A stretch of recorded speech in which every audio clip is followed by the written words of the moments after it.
పనులు మొత్తం ఎక్కలేదు. ఫేస్ మొత్తం ప్లాస్టిక్ సర్జరీ చేసి మొత్తం సర్జరీ చేసిన ఫేస్ లో ఏం లేదు.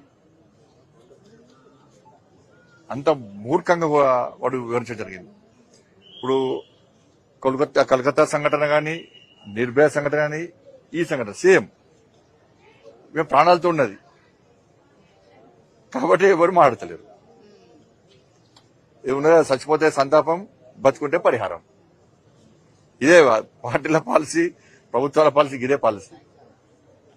దీని విషయంలో ఎంత సీరియస్ గా వివరించాలో, ఎంత సీరియస్ గా స్పందించాల్సిన వ్యక్తులు స్పందించకపోవడం, ప్రభుత్వం కూడా ఆ స్థాయిలో స్పందించకపోవడం నిజంగా ఇంతకంటే సిగ్గుచేటి కూడా పట్టుకొచ్చినాం, రిమాండ్ చేసినాం, ఇది కాదు కావాల్సింది. ఇటువంటి సంఘటన జరిగినప్పుడే స్పందించడం కాదు, జరగకముందు ఏం చేయాలి, జరగకుండా ఏం చేయాలనేది ప్రభుత్వంలో కూడా పాలకులు కూడా ఆలోచన ఉండాలి. ఇది జరిగింది, నిరసన వ్యక్తం చేస్తున్నారు, ఆ లోపల మళ్ళా రాళ్ళేసిండ్రు కొంతమంది మూకలు, మళ్ళీ గొడవలు అయినాయి.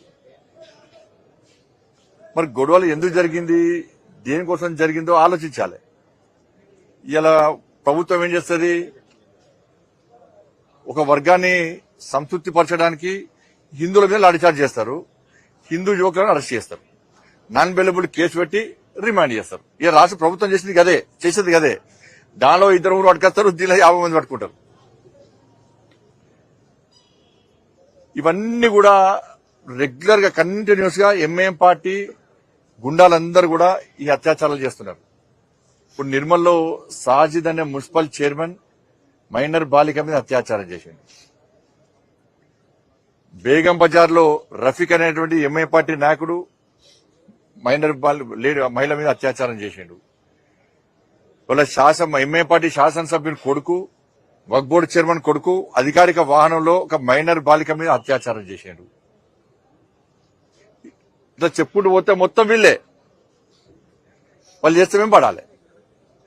దీన్ని ప్రభుత్వం గత ప్రభుత్వం ఈ ప్రభుత్వం ఏం చేస్తుంది, మొత్తం కొంత చూస్తుంది. దీన్ని వీళ్ళు హిందువులు, వాళ్ళు ముస్లింస్, వాళ్ళు ఏం చేస్తున్నా వీళ్ళు పడాలి, వాళ్ళకు ముయ్యాలి. ఇది ప్రభుత్వం యొక్క పాలసీ. ఏ అధికార పార్టీ ఉన్నాడో వాళ్ళ పాలసీ, వాళ్ళ ఆలోచన ఇది.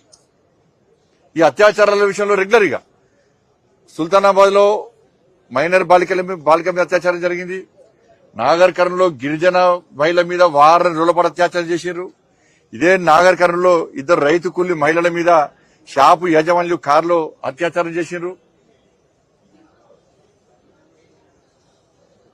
ఇట్లా అనేక ప్రాంతాల్లో అత్యాచారాలు జరుగుతున్నాయి మహిళల మీద. కానీ దీన్ని నిర్వహించే ప్రయత్నం పాలకులు చేస్తలేరు. కఠినంగా వివరిస్తే వాళ్ళకు భయం అనేది చూపడితే అప్పుడు గుండాలకు, ఇటువంటి రౌడీలకు వాళ్ళు కంట్రోల్లో ఉంటారు. ఏదో సామరస్యంగా దీన్ని ఉంచాలి, దీన్ని బయట తీసుకురావద్దు, దీన్ని క్లోజ్ చేయాలని చెప్పి ఆలోచన ఉంటే దాన్ని కాపాడలేరు, ప్రజలను కాపాడే పరిస్థితి లేదు, ప్రజలను కాపాడలేరు, మహిళలను అసలు కాపాడలేరు, మహిళలను కూడా. ఇది జరిగింది. ఇక్కడ ఎంఐఎం పార్టీ లీడర్ అన్నాడు, మహానాయకుడు ఆయన పాపం ఓవైసీ గారు, ఆయన మహిళ మీద అత్యాచారం జరిగింది, మహిళను హత్య చేసే ప్రయత్నం చేసినారు, మహిళ బాగుందా బాగలేదా, బాగుండాలని కోరుకుంటాడేనే, జరిగిందో జరగలేదో అంటున్నారు. కాబట్టి అక్కడ షాపులు దగ్గరమేనట, ఫర్నిచర్ దగ్గరమేనట పీకుడానికి. ఇక్కడ మహిళ మీద అత్యాచారం జరిగే విషయం మాట్లాడతలేడనే, షాపుల మీద దాడులు చేసిన మీద కంటెక్చర్ తీసుకోవాలన్నట. మరి హిందూ షాపులో కూడా దాడులు జరిగినాయి, మరి దాని మీద మాట్లాడతలేవు. ఇప్పుడు మీ వక్ఫ్ బోర్డు చైర్మన్, మీ ఎమ్మెల్యే కొడుకు అత్యాచారం చేసిండు, ఎందుకు మాట్లాడలే? అక్కడ గిరిజన మహిళ మీద జరిగిన అత్యాచారం ఎందుకు మాట్లాడలే? నిర్మల్లో అత్యాచారం జరిగింది ఎందుకు మాట్లాడలే? బేగం బజార్ లో రఫీక్ అనే ఎంఐ పార్టీ నాయకుడు ఒక మహిళను అత్యాచారం చేసే ప్రయత్నం చేసిండు, దాని మీద ఎందుకు మాట్లాడలే? వీటిని ఎందుకు మాట్లాడలే? వీటిని ఎందుకు స్పందించాడు? మీకు కావాల్సిన ప్రాపర్టీస్ కావాలి. నీ ఏరియాలో ఉంటుంది హాస్పిటల్, గాంధీ హాస్పిటల్. ఇక్కడ హైదరాబాద్ లో ఒక పేషెంట్, ఒక మహిళ, ఆదివాసీ మహిళ, మీ వర్గానికి సంబంధించిన ఒక మూర్ఖుడు అత్యాచార యత్నం చేస్తే, హత్య చేసే ప్రయత్నం చేస్తే కనీసం ఇంగిత జ్ఞానం లేదు, నీకు మానవత్వం లేదు, వచ్చి చూసిపోదామని చెప్పి ఇంగిత జ్ఞానం అక్కర్లేదు నీకు. ఇవాళ నువ్వు ప్రాపర్టీస్ గురించి మాట్లాడతావు.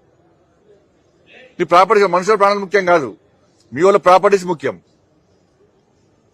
కానీ నేను మళ్ళా పోలీస్ అధికారులను కోరుతున్నా, మీరు ఒక వర్గాన్ని సంతృప్తి పరచడానికి హిందూ యువకుల మీద, ఆదివాసీ యువకుల మీద, ఈ ట్రైబల్ యూత్ మీద అక్రమ కేసులు పెట్టి ఇబ్బందులు పెట్టే ప్రయత్నం చేస్తే ఇవి గొడవలు ఆగేటువంటి పరిస్థితి ఉండదు. దీన్ని కంట్రోల్ చేయాల్సిన బాధ్యత పోలీస్ యంత్రాంగం ఉంది. అందరం సహకరించాల్సిందే, అందరం కలిసి కంట్రోల్ చేయాల్సిందే, గొడవలు జరగకుండా ఆపాల్సిందే. దానిలో ఏమనలేదు. పోలీస్ అధికారులు నిష్పక్షపాతంగా వ్యవహరించాలి. అలా డీజీపీ గారితో మాట్లాడడం జరిగింది. ఎవరు కంట్రోల్ తప్పినా కూడా వాళ్ళని కంట్రోల్ చేయాల్సిందే, గొడవలు నిర్మూలించాల్సిందే. దానిలో ఏమనలేదు. కానీ గొడవలను ఆపడం పేరుతోని ఒక వర్గానికి కొమ్ము కాసే ప్రయత్నం చేస్తే, ప్రభుత్వ ఒత్తులకు పాలకుల ఒత్తిడి తలగుతే ఇలా గొడవలు ఆగే పరిస్థితి ఉండదు. కానీ కొమ్ము కాసే ప్రయత్నం చేయండి, నిష్పక్షపాతంగా వివరించండి. మీరు వాళ్ళను తృప్తిపరచడానికి ట్రైబల్ యూత్ను, ఆ ప్రజలను ఇబ్బంది పెట్టే ప్రయత్నం చేస్తే దానికి వేరే రకంగా మళ్ళీ వాళ్ళు ఆలోచిస్తారు. ఈ గొడవలు ఆగేటువంటి ప్రయత్నం జరగదు.